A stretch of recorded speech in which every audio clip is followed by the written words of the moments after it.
Moloko, will end things off with you for the moment. You are outside the prison for us. And Tumza, quite right as well, that a lot of questions are going to be asked of a lot of departments in South Africa. The story cannot now just let government off the hook and let authorities off the hook just because they've been returned to South Africa and are now back at Kgosi Mampuru prison. That's not the end of the story. There's a lot of questions to ask about how our government handled, or more correctly, didn't handle the story.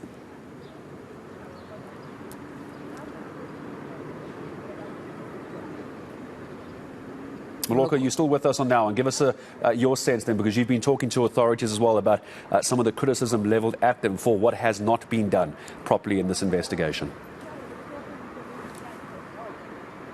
Well, Gareth, we have seen the portfolio committee meeting that was taking place yesterday, almost the entire day.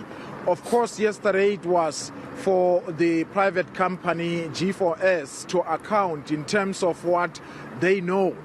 I do remember the hard questions which members of the portfolio committee were posing to that particular private company that is running the Mangaung prison facility. For instance, some of the contradictions as to the exact time that the fire broke out. They wanted to know how, as well, a body made its way onto the prison facility. They also wanted to know why, for instance, a forensic investigation to determine what could have caused the fire was never done. So those are very many questions, very difficult questions, which were very difficult for the company to answer, that were asked yesterday. And the spotlight at some point will shift to the Department of Correctional Services, because the Minister,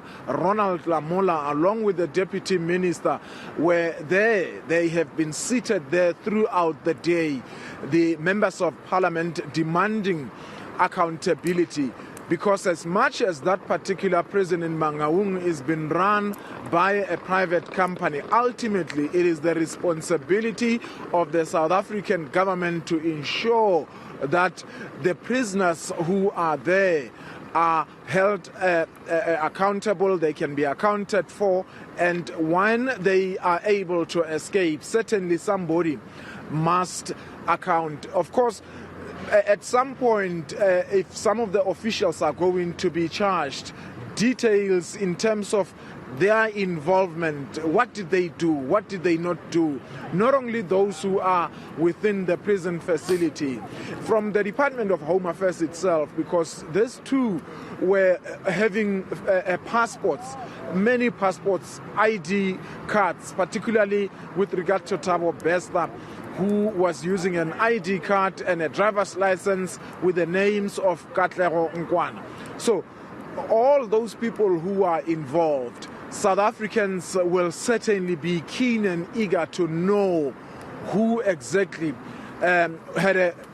what role did the people even in higher echelons did they play. We heard from the spokesperson for the President, Vincent Magwenya, saying that the President really feels that this escape should not have happened in the first place, saying the President was kept abreast about the processes and developments in terms of investigations and bringing all those two back in South Africa. Now that they are back here in South Africa and firmly under the control or the custody of the authorities, it is now up to the criminal justice system, the courts specifically, and the police to ensure that they have a watertight case against them as they will be appearing in South African courts.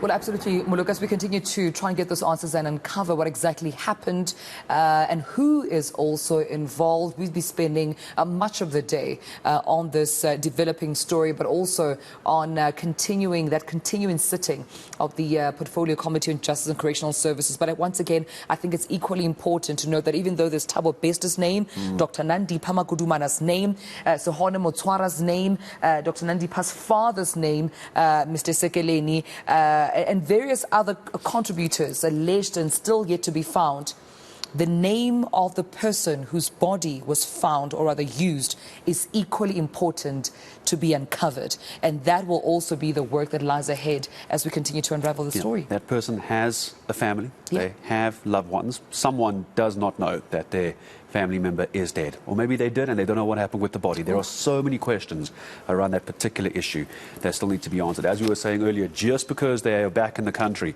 and just because they understand they have now been taken to Kgosi Mampuru prison does not mean this is the end of the story.